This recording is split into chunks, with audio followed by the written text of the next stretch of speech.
recording. Right. Sorry for the delay, everyone. Also, if you choose to redact your consent for recording at any point in time, just let us know. Prime Minister, you have the floor.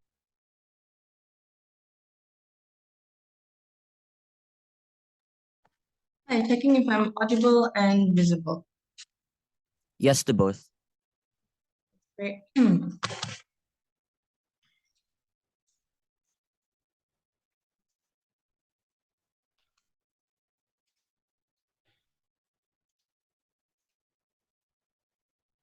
Starting my speech. Oh, POIs in the chat. Yeah. Starting my speech in 3, 2, 1. Art is powerful. Even now, at the point in which we see hopeful faces of children in South Africa and Palestine, that's exactly when we know that art actually has meaning and is able to give a sense of hope within ourselves who aren't exactly there as well. We have to understand on each side that art will be impactful, and that's the reason that will motivate them to do something, and that's the cause in which we believe how this particular motion will stand. How does it look like when you essentially live in past conflict? We think that they are still trying to rebuild or essentially reconstruct their nation or country in which there is still a tendency of racial tension.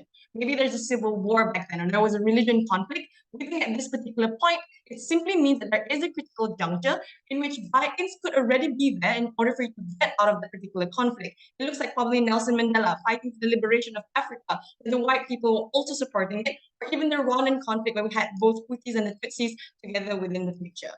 What do we prefer art to be like, right? On unity, we think that it would essentially depict the future in which maybe it's growth and development of the nation. Or number two, it could also depict stories in which these are like the stories where you sacrifice for each other in hopes that it's for the betterment of your nation. And number three, it also depicts on what essentially unites them, right? Maybe for different countries, it would look sort of different. Maybe like national language, maybe multiculturalism, or even sports. It looks like Nigeria with many languages, but somehow coming together with one, or even South Africa uniting with the national rugby team. This is the exact characterization which exists when you depict the art with unity and inspiration. What are the characterization which looks like when you are depicting it with suffering? It looks like depictions of the past in which sufferings like exist in many forms, where there isn't essentially hope within the particular art, because that's the only way they can essentially make it a lot more like dramatic and able to actually pull the strings of like the people, right?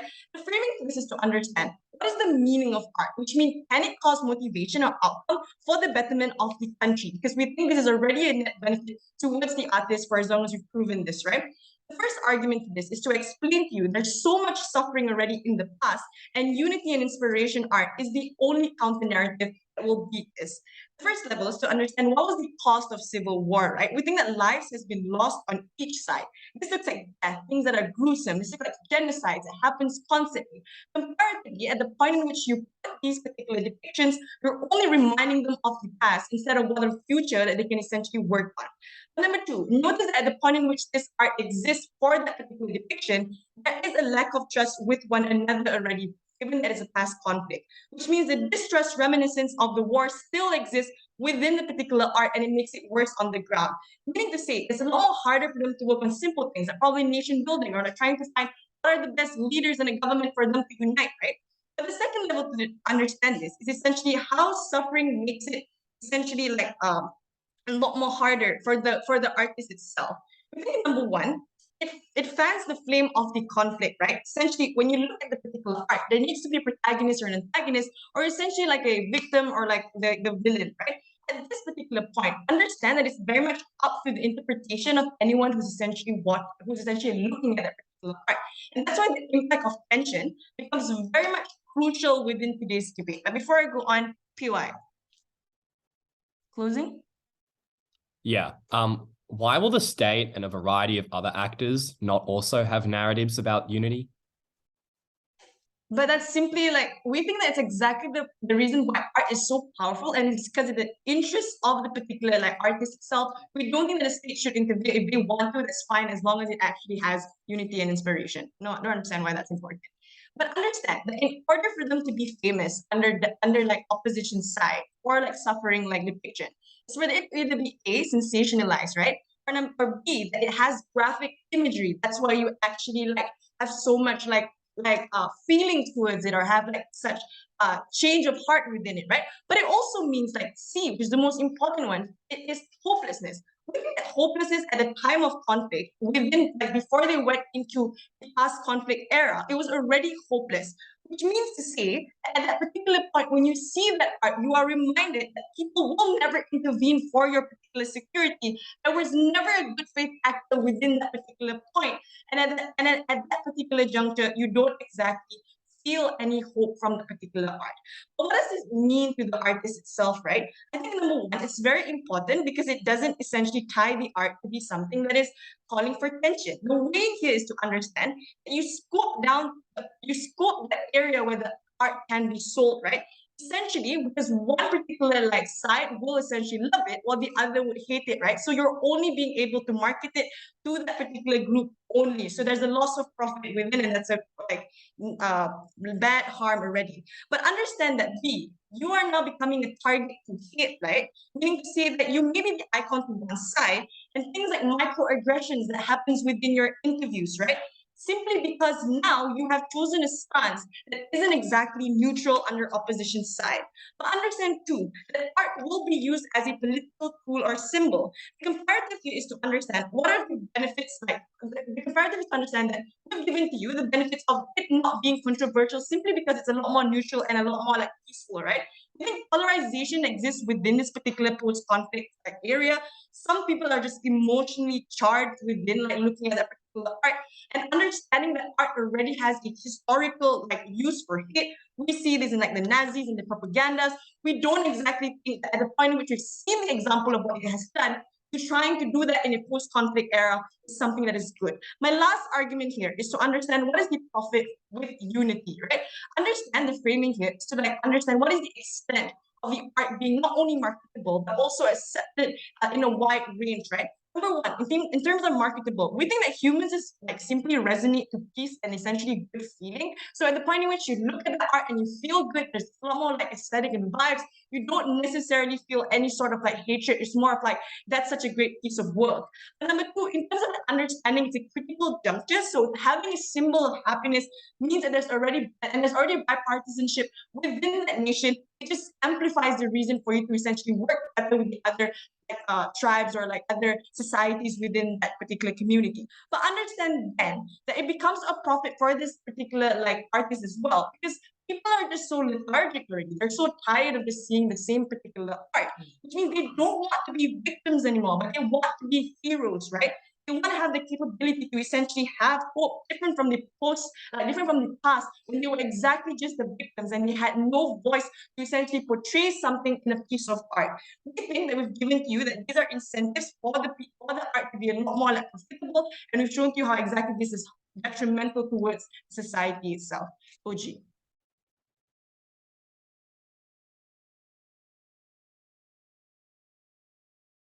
Right. Thank you, Prime Minister. Moving on to Leader of Opposition. Here. Hi, just confirming I'm audible.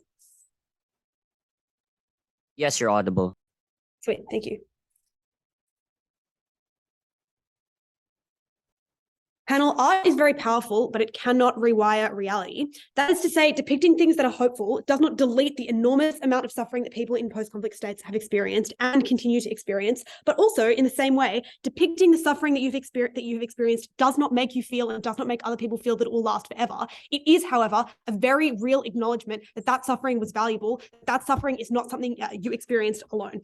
Two arguments from opening opposition. First of all, we'll explain why depicting suffering is more likely to be personally cathartic to you, and second of all, we'll explain why your art is more likely to be successful. First of all, on personal catharsis, what this argument will establish is that you, as an aspiring artist, are more likely to want to share your experiences of suffering as opposed to sharing experiences of unity or hope for unity. Why is this actor likely to care about catharsis, first of all? The first reason is just that people make art for personal value.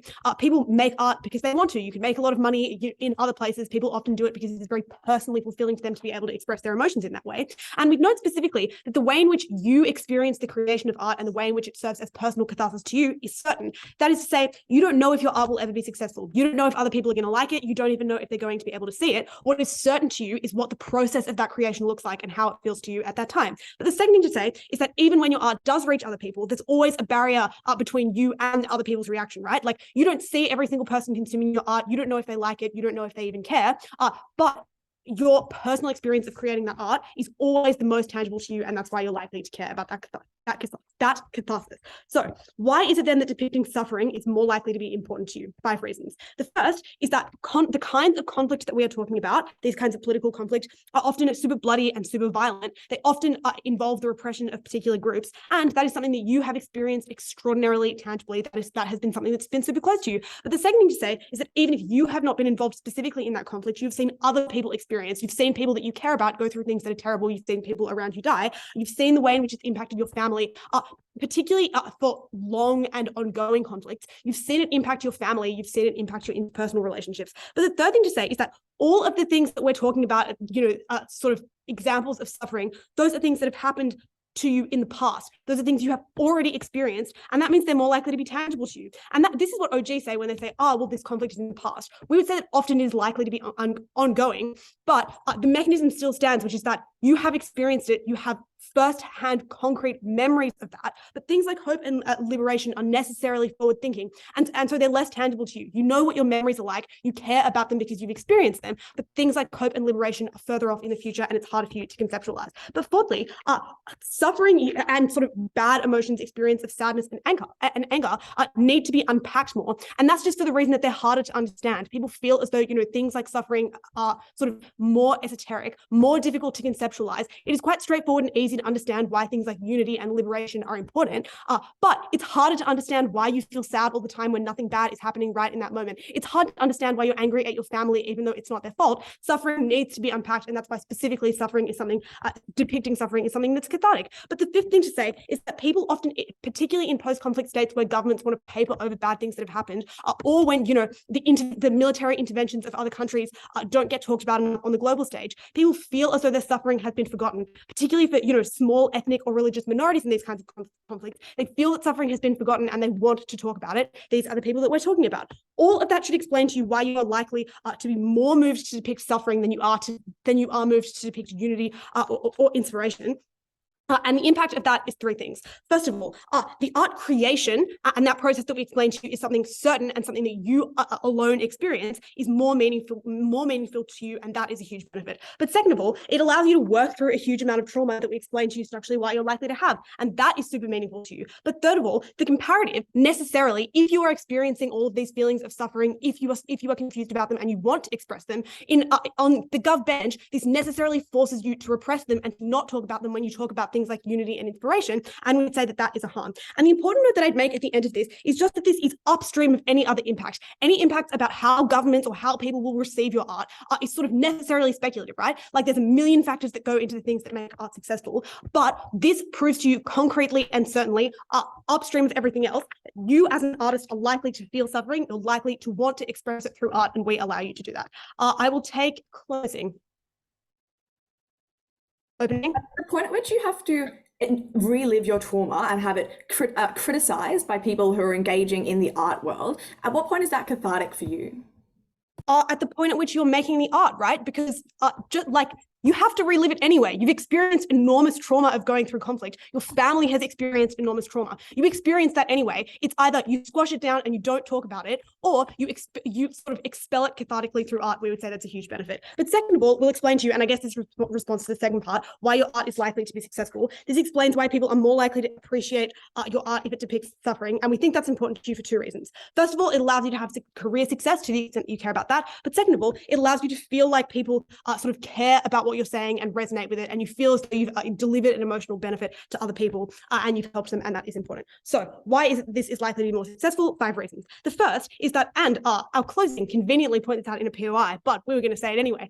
The first is that political organizations or activism groups are likely to emphasize inspiration and unity in other ways anyway, and that's just for the reason that particularly as conflict draws to a close, like people want to unify and inspire people in an attempt of nation building. And so people are sort of encouraged not to talk about suffering because these kinds of political organizations want to inspire them and want them to forget their suffering. But the second thing to say is that governments often, when they're rebuilding states, don't want to talk about experiences of suffering. It's difficult. Often maybe it would require them to pay reparations. They don't want to talk about that kind of thing, or they just want the state to be unified and inspired so that they're easier to control. And that means that people experience all of the messages of unity and inspiration in other places. Specifically, they are likely to want to turn to art for catharsis of their suffering,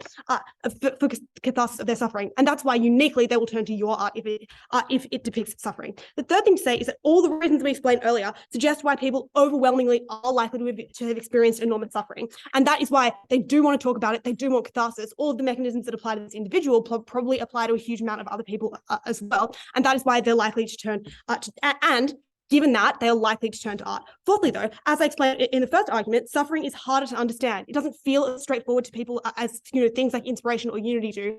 It's hard for governments to talk about it because often it feels shapeless. Like, that's why people often turn to metaphor to make sense of their experiences of suffering. That is why they're likely to turn specifically to art. But fifthly, this is a more useful way to document things, because especially if governments are documenting attempts to create unity, no one is documenting your experience of suffering, particularly if you're a small religious or ethnic minority. For all of those reasons, you experience catharsis and you help other people too as well. Incredibly proud to oppose.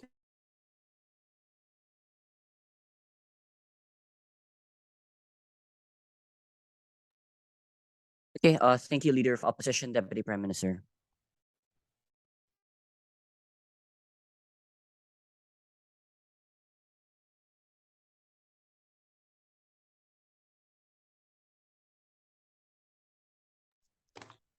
Hello, am I audible? Yes. Okay.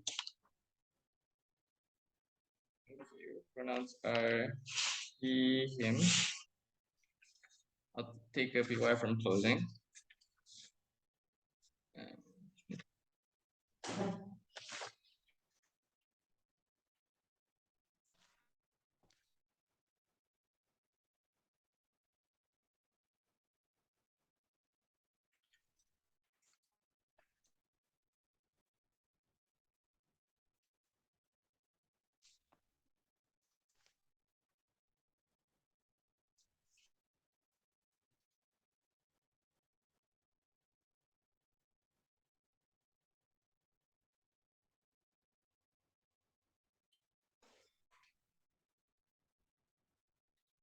I think there was a sheer ignorance of the characterizations of suffering that opposition has to defend. It is an art piece that victimizes a lot of people. It is an art piece that portrays that there is a hero and a villain behind this conflict. They just assert that it's speculative. Well, these are reasons why people went to war in the past. It's because of what they saw in the media. It's because what they suffered, it was similar. It's because of these stereotypes that spanned the flames of conflict and gave them a reason to go against the minorities in these countries. It maybe is true that we don't know exactly what will happen, but what we know is that it will fester because these visuals and images and this graphic imagery will result in people feeling something. That is the harm that opposition has yet to defend. I'll give you some weighing as to how catharsis really isn't the most important thing to an artist. Secondly, on how it's way better for this artist to do it instead of the state. And they'll give you two arguments as to how, number one, the artist particularly values making their art worth it and valuable to the rest of the public. And lastly, on how it's a political symbol and that's harmful to the artist. Firstly, their biggest argument on opposition is that catharsis is important because these people suffer all of these atrocities. We gave you reasons as to how catharsis can only be accessed when people watch or read your art pieces. And we gave you reasons as to how art of hope will likely be marketable in the post-conflict nations because a lot of people resonate with a lot of feelings of hopefulness, especially when they have been caught in the crossfires of all these conflicts when it was hopeless. And it's also a critical juncture when there is some level of bipartisanship, right? When either side of the house is coming together, which means that you have a bigger market of people who want to get want to buy your type of art. But thirdly, opposition concedes that it's very hard for people to really understand what suffering looks like in the last breaths of leader of opposition, which means that your profit is incredibly limited on that side of the house. Now let's weigh, is profit really important in the pursuit of an artist? It is very important because number one, if you have more profit, you have the ability to create more profit. Insofar as catharsis is important, you need profit first in order to access catharsis in the future. But secondly, I really don't think this is the most important thing to an artist in this point in time, because catharsis can be accessed in a multitude of ways, given that you argue that there are NGOs out there, the states that want to reclaim or have like thoughts for reparations for these individuals. Those can be accessed through that way. We don't particularly think that this is the only roadmap for catharsis for an artist in this day and age. But second response here is, like, is this really true that catharsis is important to them? And is it really true that art portraying suffering will lead to them making like getting better and reclaiming something that was lost? Because I really don't think so. If it is true that artists are often traumatized, it's because they were victimized in the past. That's why we see a lot of victims of like violence in the past feel very scared to talk about their sufferings and their trauma, and that's why they want to reclaim some type of identity within themselves in the future by exploring different things and feeling things of good hope, because this was hope that was dropped from them in the past. But secondly, I really think when you're working on your trauma, it's incredibly hard to even work through it, right? Like it's unclear as to the link as to how an artist will for some reason feel so like cathartic, the point in which when they create this form of art, given that you also consider incredibly traumatized to begin with, you have yet to quantify the scale of catharsis on that side of the house, which means it's quite dubious what they want. But above all, we argue in first that this artist will probably care the most about their safety and security. Insofar as tension arises, it leads to the jeopardizing of their safety and security. That's how we take it over this argument on catharsis. Second issue, then, they argue in TOI and later on how it happens already through the state and states already doing all of these good things in the art. First of all, it doesn't matter, because more good things in the media is incredibly important, because there was so much violence in the past, also so much violence is happening around them, where you need them to feel something that is hopeful in a situation where it's hopeless. But secondly, I think it's better when the artist does it instead of the state or NGOs, because number one, it's far more relatable, because it doesn't look like it's manufactured by the state. It's far more personal, and this is really important for the artists themselves if they care about being personal.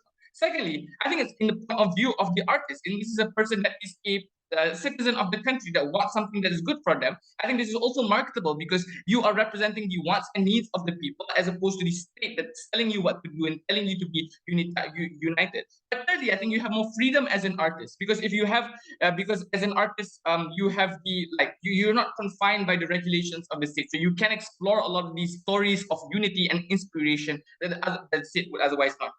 But thirdly, they implicitly concede that states don't want to do this because of some reason. We gave you the reason. And the reason why is because it's tension and it's rage-inducing for a lot of minorities, because they're the ones that are going to be seen as the victims of the villains of these stories. That is what happens, and you backslide more. First argument, and how art brings hope and value to the world, and this is important to artists. Before I move on, I'll take it away from closing. 3, 2, 1. Opening. How do you expect to actually be able to make this change when the government will probably still act the same, and there are probably thousands of other artists that are doing the same thing? Yeah, but I just argued why this is, in number one, a profit incentive for them, because if there's so much demand for good and hopeful art, I think this is jumping on the bandwagon, and a lot of people will like it more. And this is the prerequisite to having catharsis. But I also just think that a person as an artist would value being good and being meaningful to the world, and their art being meaningful as well. Argument on how art brings hope to the world. An artist is in a place where, if you don't buy our first argument, money is limited and there's a ceiling. Artists generally love to see people do good with their art.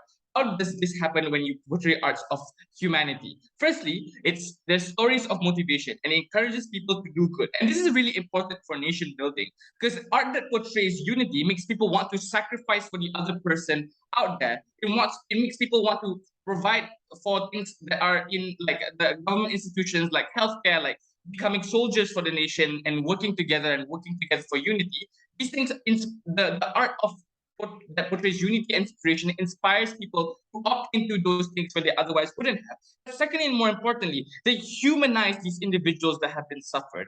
As a person who has been victimized, you do not want to be seen as a victim by society.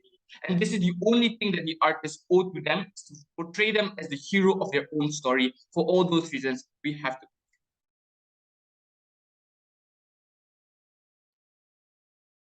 Thank you, Deputy Prime Minister. Moving on to Deputy Leader of Opposition.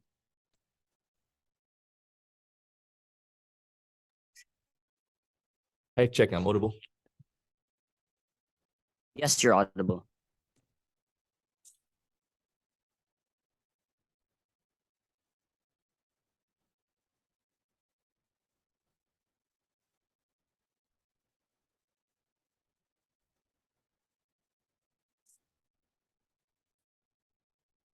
Panel, this is a motion about the decisions of an individual. The success and dissemination of the average person's career and their works often does not actually make them that much happier. But is the personal endeavors that you are unable to undertake, is the way that you grapple with your own emotions, which gives your life purpose and gives your life meaning. That didn't matter if people saw your works that you were creating, they saw the hobbies that you were doing, they saw your emotional development, because you could still reap the benefits just by undertaking that action. But moreover, you probably just did not care that much about what happened to the state if it was the case that your personal trauma was never resolved, because other artists and governments would continue going about the things they were going to do symmetrically on either side, but we were the side which explained specifically why you could undertake actions which were going to make you so much happier. They didn't rely on other people engaging with their art. They didn't rely on you fixing the dire problems with the state. That being said, firstly, on the clearly most important issue of the artist's personal experience, then secondly, on their success, and finally, on nation building. Firstly, on the individual artist's experience. We told you that engaging in the creation of art which depicts suffering is a uniquely cathartic experience. You're able to capture the emotions that you have felt and grapple with them in a unique way. What responses did we hear? We had a few avenues of responses. The first claim they make is that you have to necessarily depict people being evil, and that's likely to make you feel guilty or as if you're contributing to hate. Two responses. First of all, it is not actually true that you have to depict evil. For example, you can depict the suffering of people displaced for their homes that occurs on both sides of the conflict. People who do not know if they will be safe when they wake up. People that have lost family. That is a shared human experience that, if you do care about creating unity and creating shared experiences, is actually the experience that will be shared. But moreover, if it was true that you perceived one group in the conflict that has just been as being evil because you directly suffer from them the most, I think it's totally fine for you to choose to villainize that group, because they are the villain in your story. This is an act emotion, right? They're the person that has caused you so much suffering. And if the way that you want to respond to that is by highlighting the suffering that they've caused you, and I guess feel like it's cathartic and you're exposing the suffering that's come from that is absolutely genuine and is unclear why our analysis does not stand there. Secondly, they say, well, you must depict hopelessness. One, the very existence of art which depicts suffering in a post-conflict state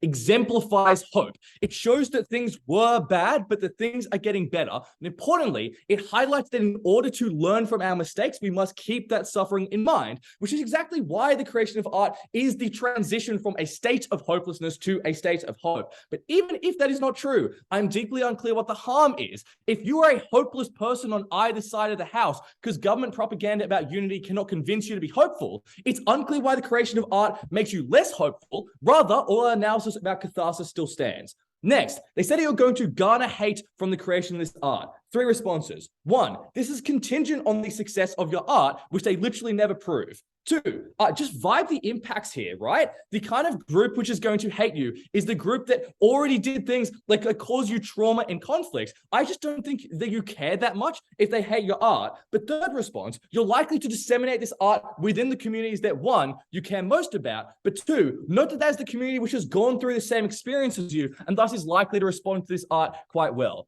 Finally, though, they say that, well, you need the profit.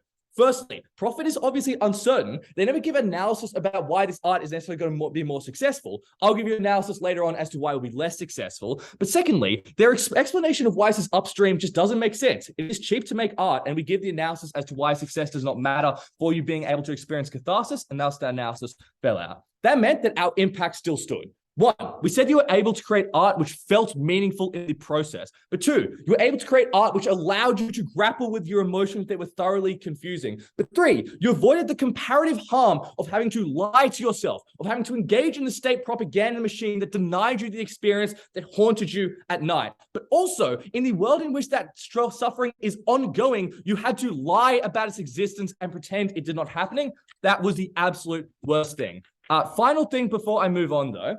I just think that you're just more likely, in this piece of new substantive, that you are actually going to feel suffering in this world. Why? One, you're an artist, which means you are probably an emotional person. The upshot of that is that after a conflict, you are the kind of person who will hold on to the emotional trauma of that experience. Two, as we explained at CAT, you are hardwired to be able to ingrain past experiences, which means your just brain is more likely to latch onto suffering rather than hope, and thus you're likely to resonate with that art more. Thirdly, though, it is just generally correct. These states are often in dire circumstances. Creating art which you feel like you are lying about is a harmful experience. But as I flagged earlier, all of these mechs explain why the average person also does not feel hopeful, which is exactly why they will not engage in your art well. I'll take a POI before I move on. Why do you think? Closing? Yeah. If making art about suffering can be such a hopeful and inspiring experience, doesn't that undercut everything you say about us having to lie about the horrors of war in our art?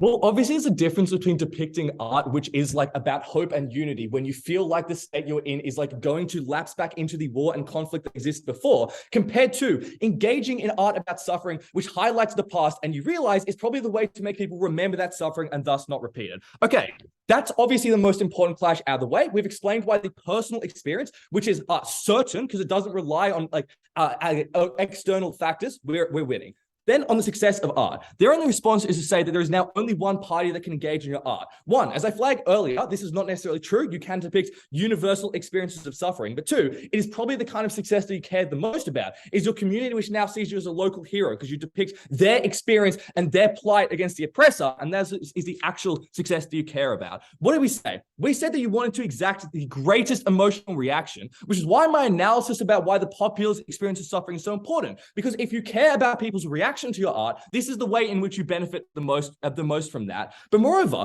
the extension of this is that you're actually able to help society because you help other people get over their trauma. All our analysis about why you are able to get over your trauma by engaging your art, if you believe that you'll disseminate your art to the people who have suffered, you're now able to help them. You're able to help them understand your emotional experience. I don't think as an artist you care about the workings of government and development of a state that you have no faith in, but you do care about the human emotional experiences of people. You're able to fix this. Finally, though, on improvements to nation, they say that this prevents nation building. It has to be used by hate. One, I flagged why this is a lie earlier on in my speech, because you're able to depict universal experiences. But two, they never explain why you specifically as an actor care about nation building. If that nation was one that failed you and one that had traumatized you, I think you probably wanted to disavow that. And we were the side that allowed you to do that. But panel, you should never force people to lie about their emotional experiences just to fit the narrative of the state. I'm so proud to oppose.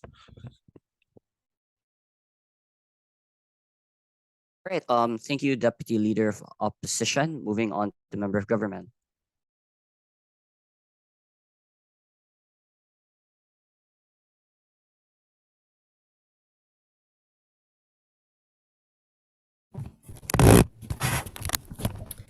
I'll take PIs in the chat, thanks.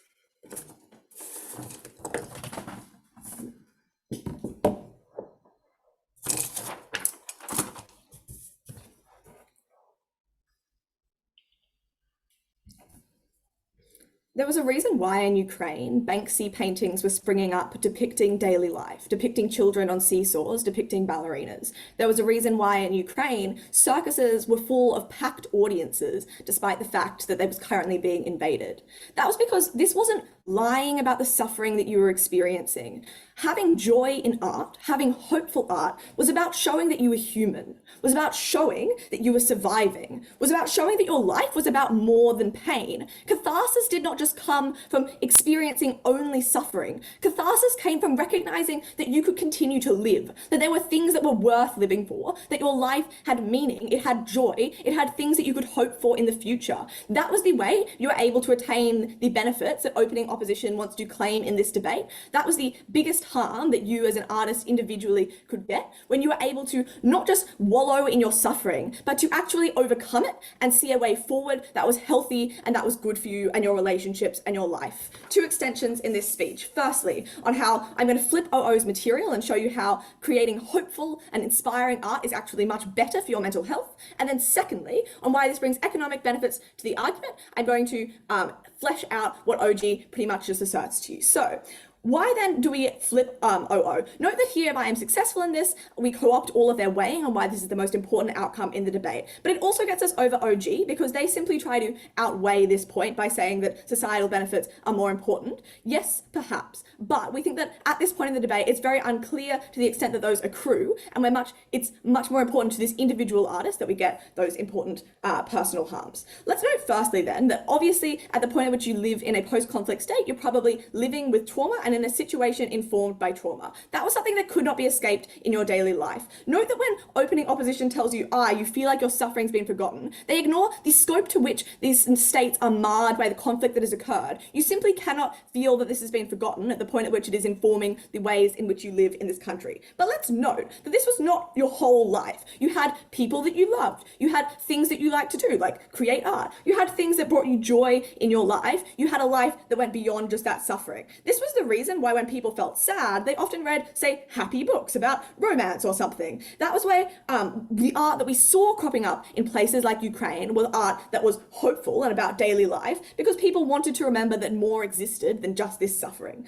Why was it that art about suffering was bad for your mental health? Firstly, because it changes the way that you produce art. At the point at which, let's say you're a photographer and you want to only depict suffering, that means you have to seek out the most desolate and hopeless stories. That means you have to seek out the people who you can take a photo of as they suffer rather than as they survive. That meant that you had to, if you were going to paint a scene, you had to do all this research and exploration into only the most depressing scenes. We thought that probably made you wallow in the experiences that you had and continue to relive them. But then secondly, we thought that when they tell you at OO that, it doesn't matter if this doesn't sell, what this ignores is that if your art that you have produced from your trauma does not sell, that's a massive emotional harm to you, right? Because you're saying, this is my heart on a platter, this is my soul I'm serving up to you, and no one wants to buy that. No one wants to engage with that. That actually devalues your experience and tells you that it was not meaningful, it was not as bad as you thought it was. That was a massive harm. But then note, thirdly, if it does sell, that's the point at which you are open to exploitation of this trauma. That's the point at which agents or galleries or buyers are like, but can you continue to produce art that looks like this? Please, we want to see this more dark, gloomy, depressing art. That was the point at which you weren't allowed to get over it. You had people forcing you back in.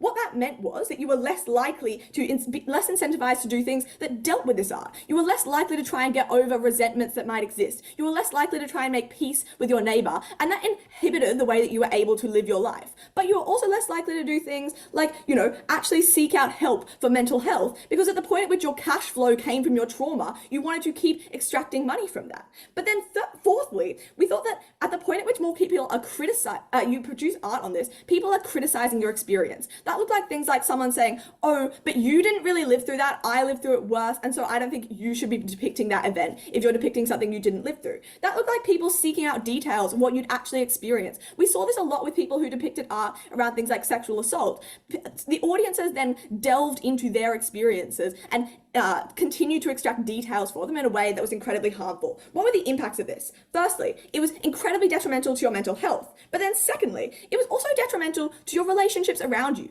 Note that these were the people who were able to offer you the emotional support you needed to attain catharsis and healing, because you relied on your families and your friends at the point at which you needed to overcome traumatic experiences, or at the point at which you needed to move forward with your life. Note that if it is not enjoyable for you anymore to produce art, you're now disincentivized to continue to do it. That is the point at which which you lose any form of emotional expression through art because you no longer feel joy from doing it. Why is it that making happy art makes this better for you? Firstly, it changes the way you produce the art. You now go out and look for inspiring subjects, the stories of hope, of the children who have survived things and are continuing with their lives, of the, sports players who are crossing ethnic boundaries in order to play together on a, football field. We thought that was something that was incredibly beneficial, but also you were more likely to focus on unity and joy in your own life if you wanted to depict it. That meant appreciating your family and your friends way more and bettering those relationships. But then secondly, we thought you also got to see people who were viewing it receive much more joy. That was a benefit that you got when other people looked at it and went, that's beautiful, that's joyful, I want to partake in that. And that made you feel better because they felt better too. What this allowed was that you were able to, one, deal with your trauma in private and heal it without the eyes of the world watching you. But two, you were able to actually view hope in your life and you were able to move past your trauma without it continually being opened up in the eyes of the public. Second point then, on why this brings economic benefits. OG tells you that this is going to be more marketable, but I think they fail to show you, one, why you actually need it to sell, and two, how the context changes your art market. Firstly then, we think that artists in general are not super famous and reppy. There are a few artists who are incredibly have incredibly large reputations, but the rest generally rely on things like hotel lobby art, corporations buying it, day-to-day sales of art, or they often relied on government support to be able to produce art. Why was inspiring art better able to get this? Firstly, because it's more palatable. Like if I walk into a hotel lobby and I see a scene of a massacre, I'm probably going to work back out again because that's kind of scary. But secondly, let me flip OO and preemptively flip CO here. At the point at which governments want to spread unified messages, they're more likely to fund your art at the point at which you're portraying like happy unifying art. That meant you got more grants to produce your art. That meant that you were more able to paint, which was something that brought you joy, but you were more also able to support your family, your community, and do things that made you happy. We were so proud to propose. Thank you, member of government, for that speech. Moving on to member of opposition.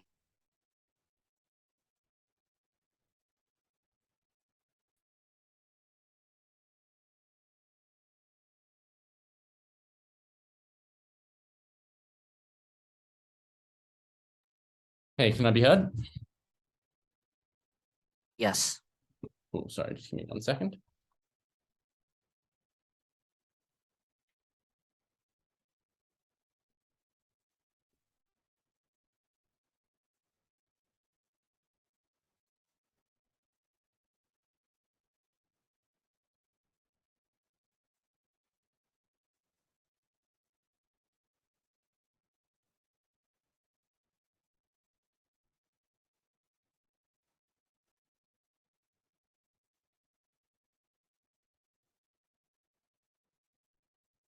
All right, I'll start my speech in 3, 2, 1. Let's quickly deal with CG. They have 2 extensions. The first is to explain you're going to make more money because the government is going to hire you to make it. The problem is that in these post-conflict states, the government already has sufficient artists, and they're probably not coming to these small artists that exist. They're probably picking 2 or 3, and then they're mass producing that art and pushing it to the masses. Very unlikely you're going to get hired to be that artist. That extension is out. The better extension that they try and push is that it's going to make you sad to produce this. The problem is that it relies on a thoroughly ridiculous characterization of artists, which is one where they just want to be happy and tell happy stories. Sets of people who become artists do so because they have a revealed preference to explore the depths of humanity, to understand human emotion, to tell interesting stories. They don't just want to be happy or, make Shrek movies. They want to explore the depths of human emotion and the human experience. The idea that artists don't want to talk about sad things is in tension with all of what most artists tell you, which is that the stories they enjoy the most are the ones that are the most interesting and the most dark. 3 contributions from closing opposition. First contribution is going to be to explain why this is better for the state, because fear is a more powerful motivator for unity than actual narratives of unification. Because this debate is about 2 different routes to convincing a state to be stable. On their side, the route of pushing a unifying narrative, and on our side, the route of explaining and showing the suffering that occurred when we didn't have unity. And it is mind-boggling to me that no team in this round has decided to provide some analytical reasons why their narrative is better. OO just tries to weigh this out of debate. OG OG just says we're the only side that can achieve stability. I'm going to explain why narratives of suffering are better as a mechanism of achieving stability. First, that is for the reason that suffering is incredibly visceral. People can understand what's like when you see someone suffering, you can understand the physical pain that they would have felt. Whereas unity is a much more amorphous concept that people are less likely to buy into and feel is important to them and feel is actually going to powerfully affect them. That means that it's a lot more powerful, not to give someone some amorphous narrative of unity, but say that the reason this state needs to be stable, the reason that we all need to buy in is because if we do not, we will go back to this horrific suffering. Second, this is simply actually just more in line with how post-conflict states tend to come together. Post-conflict states almost never come together because people all decided that they liked each other now. Usually the reason that post-conflict states come together is because people realize that the suffering is too much, that the violence simply must end. That is the realistic conception of how you get a post-conflict state. And that is why the presentation of the suffering that occurred during the conflict is a much more powerful way to create stability within that state. Third, I would point out that unity often inspires a high degree of complacency, because if people believe that the state is likely to be united, then they're more likely to think things like, we do not need to continue doing progress, or they're more likely to say, anyone who questions the fact that this state might still be fucking over ethnic minorities in that state is going against that narrative of unity. It's much more important that we understand that this state is not perfect, that we don't promote that kind of complacency, and that means that actually now we're going to do more work to make sure this state continues to be stable so we don't return to the suffering. Weigh the size of this contribution. First, we beat opening government on their own terms, so we necessarily beat them. But secondly, OO just tries to say, oh, this narrative is particularly unimportant, like how much of a difference are you going to make, and ignores the tremendous power of art that opening government explains. So we must be above them because we're the team that actually engages opening government on their terms. I will take a POI from OG.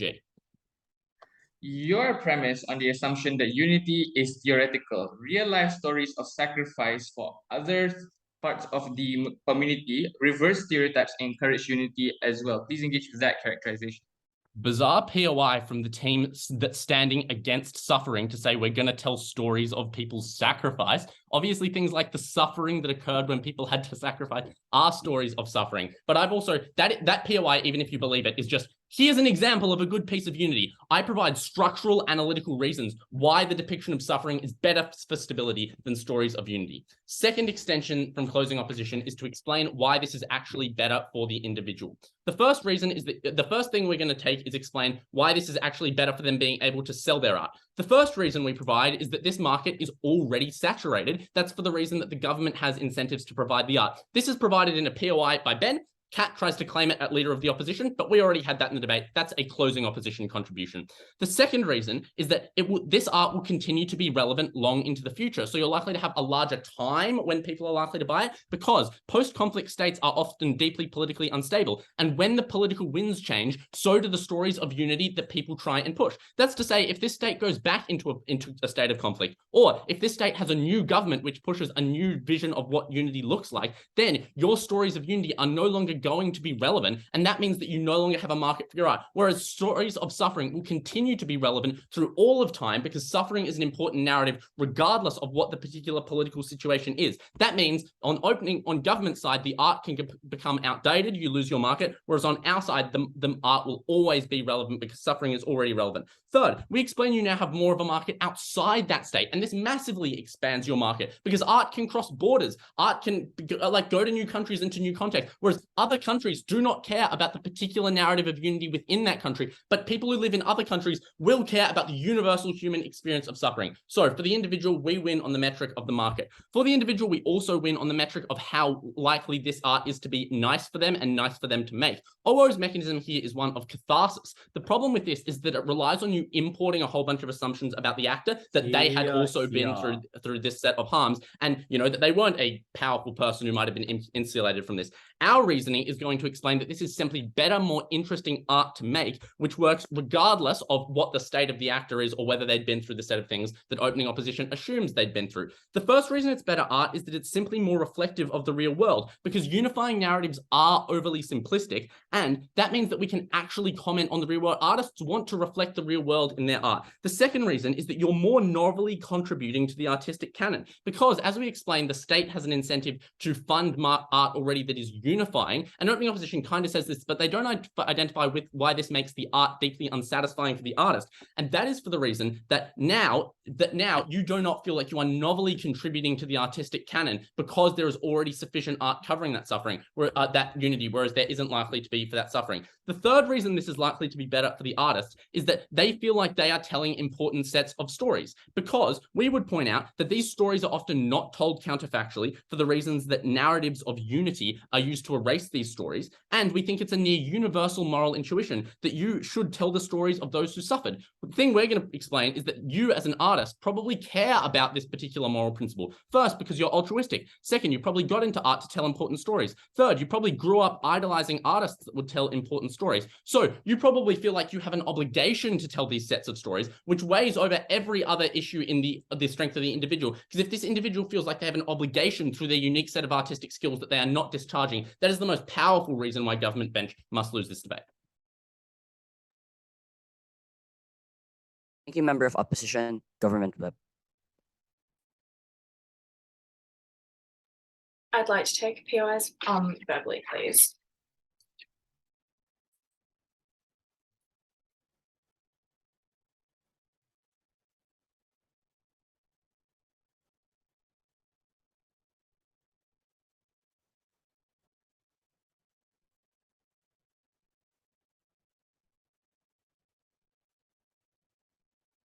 I think at the start of this speech, it's really important to remember that we don't have to stand behind incredibly unrealistic and completely wallpapered over Hallmark card level of art.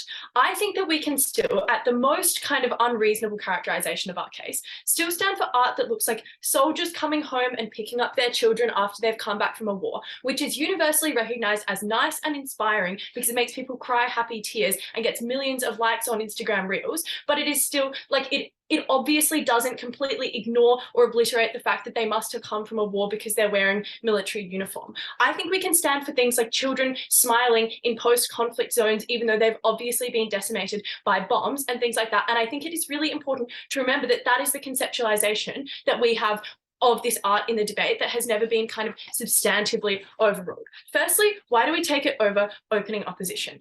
A couple of things. Firstly, what do they say these states like? They make 4 claims here. They say that people's experiences in these states while they were in conflict have been traumatizing, violent, and bloody. As we point out at Eleanor, we don't deny this obvious reality of conflict, but we think it is important to have a little bit of nuance and a realistic conception that some people do live relatively ordinary lives. That's why schools are still open in parts of Ukraine. That's why people are still going to work and catching the metro and stuff. It is important to think that you do not live, not everyone lives on the front line of a violent war zone. That's also not really what war looks like anymore. Secondly, they say that governments are going to suppress stories of suffering. I think this is a little bit of a random claim to make when you support suffering being depicted, because obviously that means that your art would get suppressed. But also I think that this isn't true. I think that there are lots of ways that you can get suffering, hear about suffering from the government that are outside of art. Things like war memorials, or how Vladimir Zelensky talks about Ukrainians' experience during the conflict, how people in Rwanda talk about the fact that they had a massacre there. I think that's, literally Cambodia, every other place that has had a conflict. Next, they say, will minorities feel forgotten in these states? Firstly, I think that means that you probably don't have very much reception of your art, and I think that screaming into a void is much less satisfying than both opposition teams want to say it is. But also, I think you can weigh this against the fact that probably if your story is forgotten, people are much more likely to want to see your story about nice, happy things happening because they don't know about your experience of suffering. Lastly, they say that there is very little documentation of these conflicts. Firstly, the Associated Press and stuff exists. It is not the responsibility of frontline citizen artists to go and depict every conflict. Also, these are post-conflict states, so there's not that much kind of present conflict to be depicting because of the fact of post. I think that journalists do this function very well, and that is not necessarily the only purpose of art. But secondly, what do they say about your experience of art?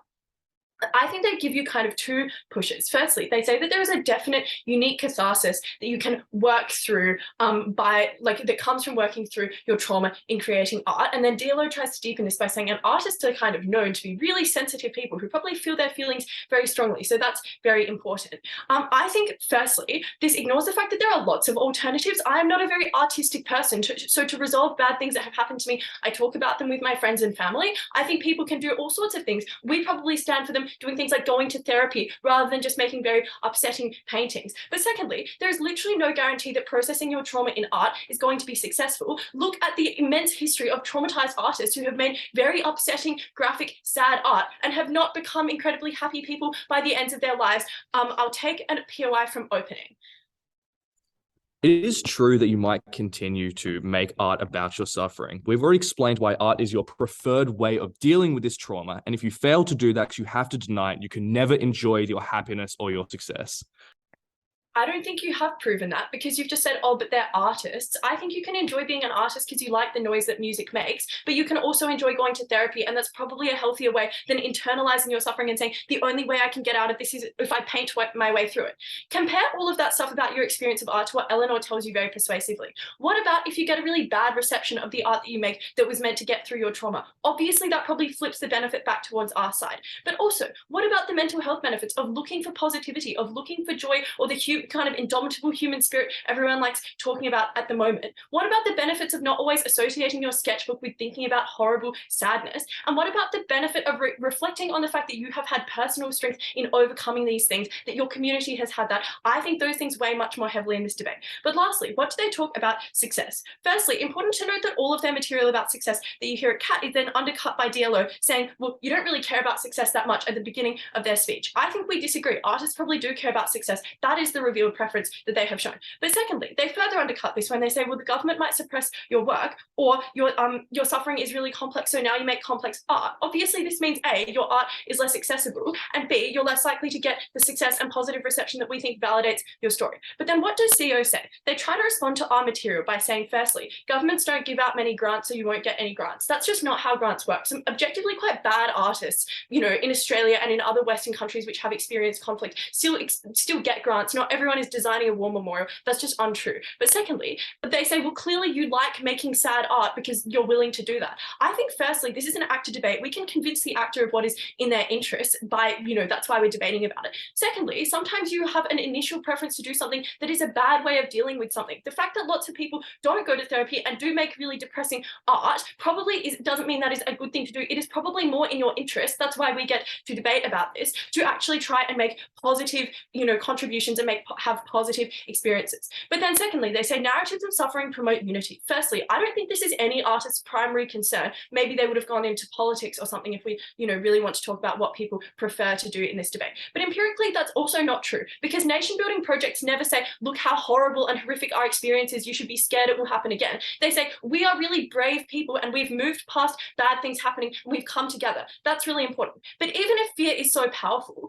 at a national level, I think artists probably see their community much more. They care about it much more because of how proximate and visible it is. So probably at the community level, you don't want to re-traumatize your mother who may, or a mother in your community who maybe lost a child in the war by reminding them of how frequently people do that, how scary it is. You want to tell them, well, isn't it wonderful that we've persevered and that now everyone else is safe and future generations are safe? Lastly, they say, oh, but your positive art might become politically unpopular. Then obviously your suffering art can become politically unpopular if you're not in government.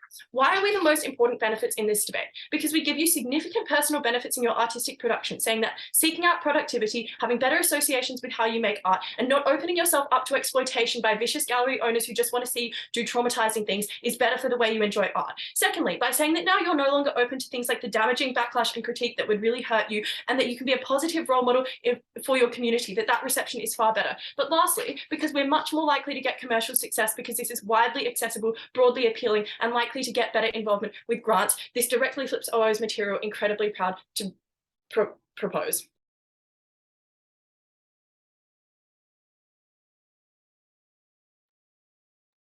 Right, thank you, Gov Whip. Moving on to opposition whip. Cool. Just getting a timer up and organizing my papers. Give me 30 seconds.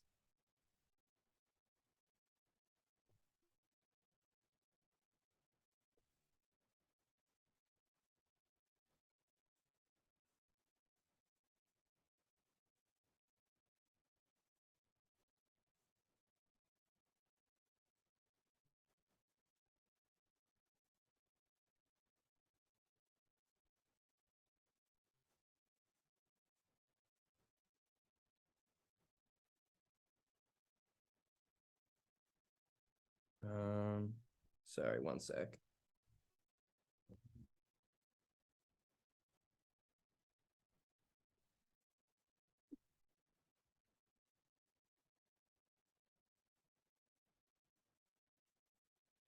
All right, getting a timer up.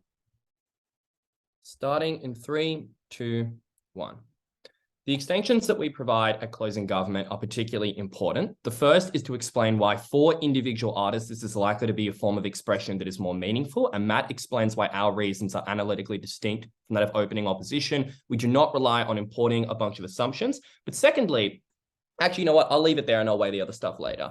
I just want to talk about the responses that our second extension gets then. Sorry, we'll talk about it now, which is that fear is a more powerful motivator in creating unity.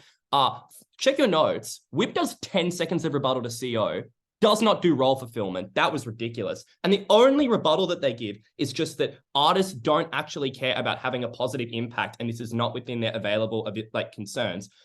Utterly ridiculous. This is an artist in a post-conflict state that is making the decision between choosing unifying narratives in their artwork or, glorifying the horrors of war, for example. So obviously this artist does care about this trade-off because they're already in this field choosing between these two things. That was ridiculous. It's a shame they didn't respond better. But I'll do what CG Whip couldn't and respond to their extension. What does CG say? The first and only decent extension they have is on mental health. They give 2 reasons to believe why if you focus on the atrocities of things like war and conflict, you will be worse off. The first is that you have to do a lot of incredibly bad research on things that are horrific.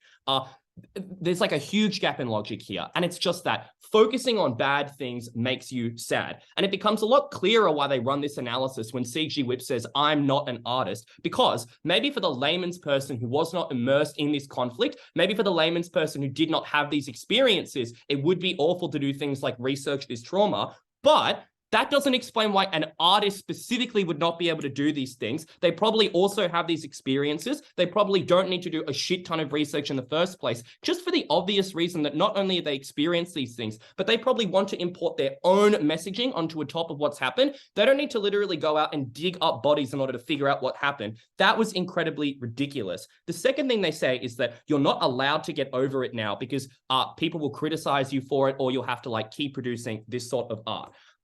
The problem with this mechanism is they never explain why art cannot be therapeutic. There's a poor attempt at Whip, which is just, you could go to therapy instead, but incredibly unclear why in a society where your voice was taken away from you, why the state and people moving forward might otherwise be forgetting about this because every other team in this debate concedes that the market is already saturated with narratives of unity, why you do not want to explore these things, why you do not want to have a message heard about these sorts of things, why you do not want to feel like you have a creative voice in this endeavor. Incredibly unclear why artists individually constructing their own narratives that express their personal feelings was something that they could not achieve. The second response here is just to explain that if everyone is already focusing on unity, then you probably will get therapy out of this to the extent that you are distinct and you feel like you have your own voice and you are meaningfully contributing to the issue. The third response is just to explain, as Matt does, that as an artist, you have a revealed preference to engage in this behavior anyway, right?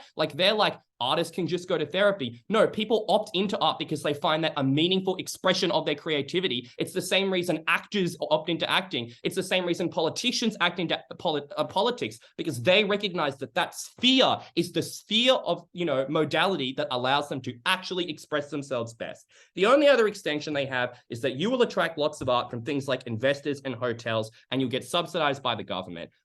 This is just crazy. Matt explains that the market is way oversaturated, and because the state is already producing this media, there's not a large incentive to reach out to individual artists who no one knows. They will just do things like mass reproduction, which is empirically true. Look at the art that came out of Soviet Russia. They counter-assert at Whip that this will not happen. That is not a reason. They're out of the debate. Let's move on to opening government. Opening government say that this will help rebuild nations and it's good for your career. On rebuilding nations, the key premise that opening government relies on are twofold. The first is that this is only artists are doing this, so this has a disproportionate need to align people. And the second is that if we do it in our world, we have to do it in a way that villainizes people. I'll defeat both these premises. It's already clear by the end of DPM when they walk back on this and they say, well, maybe the state will produce it, but any new edition of art is likely to be good. Why? No reasons given, probably marginal at this point in the debate, and if lots of other people are doing it within the art community, already incredibly invaluable. That waters the extent to which this mechanism actually suggests that things do dramatically improve by one individual artist creating this type of art. They don't engage with the trade-off meaningfully here.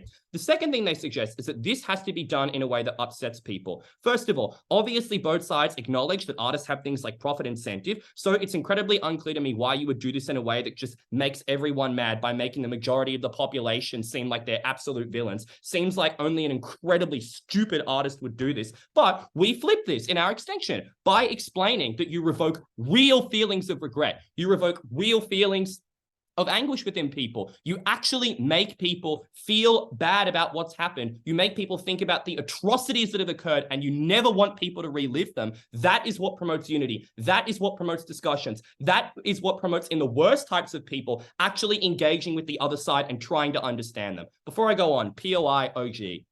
If suffering exists already and it's so easy to find pain, wouldn't a lot of artists in status quo publish art that is about suffering, and isn't unity the competitive advantage that this artist would get? No, because we explain why the state has a huge incentive to do this, which you can concede in DPM. That was ridiculous. The second thing they say is that you'll have to portray people as heroes.